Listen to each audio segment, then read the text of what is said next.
This is Lebanon's Bekaa region, and beyond those mountains, war is raging in Syria. Around 30,000 Syrian refugees currently live here, having fled the violence in their home country. In the Arsal village, Aboud Mustafa has built a wooden shack to house a Syrian family of 5. Aboud already had to care for his family of 19. Now all 24 people live here and share one rudimentary toilet. We're looking out for them as much as we are looking out for ourselves. People are arriving with nothing, practically naked. A few hundred meters from the shack is a school that has been turned into a shelter. At least 150 refugees live here. Families have to pay $100 a month to the owner of the school to live in cramped rooms with debris and trash lying around. We left Syria to escape suffering, but to be honest, it's worse here than it was over there. The school-turned-shelter only has 4 toilets, no showers, and faucets are running dry. The lack of drinking water is a serious problem, and refugees in the Bekaa area are at risk of typhus and cholera.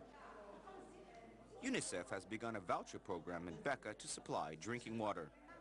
The program is offering people 15 liters of water a day, which is the international standard during an emergency. There will be free up time for them to go to school, to play, and their personal hygiene will be taken care. In exchange for one voucher, a local trucking company supplies the Arsal village with enough water for a month. However, only 5,000 refugees benefit from the UNICEF program, a small amount of the estimated 100,000 Syrian refugees now living in Lebanon. Hundreds of striking miners Sunday clashed with police in the South African city of Rustenburg, where the National Association of Workers are meeting. The miners denounced the unions for aligning itself with the government, which has come under criticism for its perceived inability to end the crisis that has gripped the mining sector. Let's turn on to this report for more on that situation. Police used rubber bullets and tear gas to disperse striking miners who had come to Rustenburg to show their anger against the National Miners Union, the NUM. They accused the union of betraying their interests. The angry miners took union T-shirts and set them aflame. One person, dressed in red, the union color, was badly beaten up by the crowd that tried to prevent a conference of the central body of South African unions, the COSATU, to which the National Miners Union belongs. We are here to demonstrate that NAM is being oppressing us and COSATU, so we are here to show them that whatever they've been doing to us in the past, we don't need it anymore.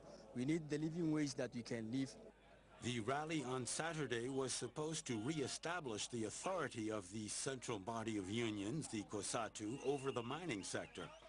However, it only provoked the anger of the miners, who feel totally abandoned by the unions that are too closely linked to the government. Others who are trying to block us from holding a rally here only know one thing: how to facilitate the mass dismissal of workers. We're cleaning their mess all the time. The protests came after the announcement by the National Miners Union that an accord had been reached with the world's largest producer of platinum, Amplats. Some 12,000 striking miners would be rehired. The accord grants a bonus of €231 to the miners who have until Tuesday to return to work. The aviation industry in Morocco has witnessed a boom in recent years, with the opening of several plants providing employment to the youth, most of whom are women. This follows the liberalization of the sector by the government, which is trying to attract foreign investment and diversify the economy. We have more in this report. The aeronautics industry is booming in Morocco, up 15% over last year. In the financial capital, Casablanca, about 100 businesses, a large majority of them French, have opened offices in the new aeroport of Nouakchott, just outside the city.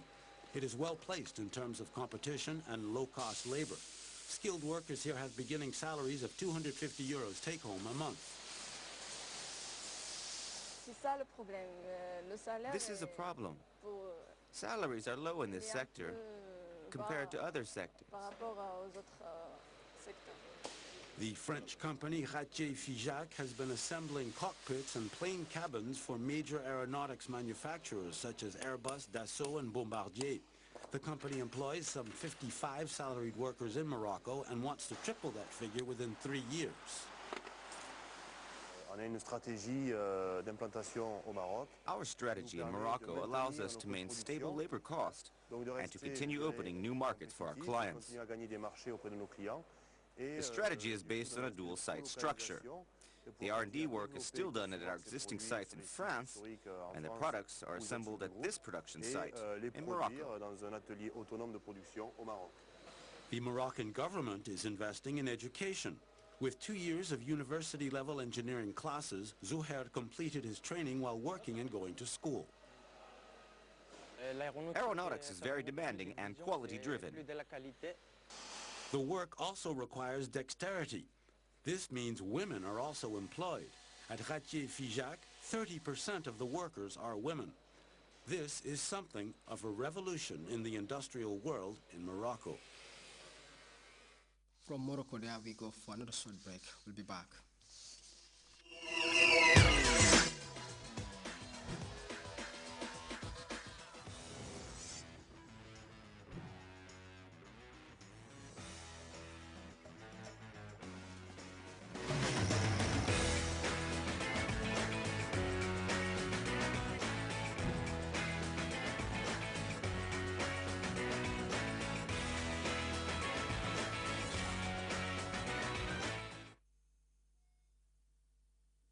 Well, before we wrap up, a look once again at our top stories.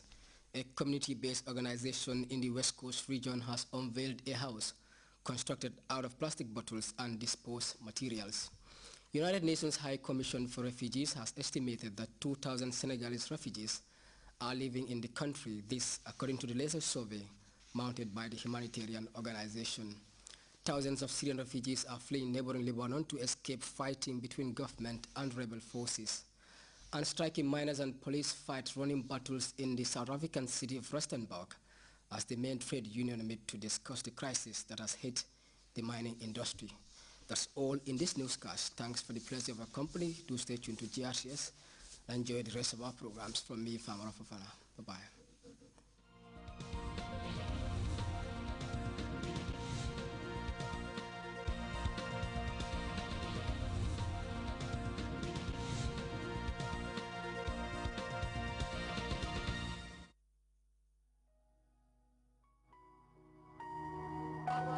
Hey!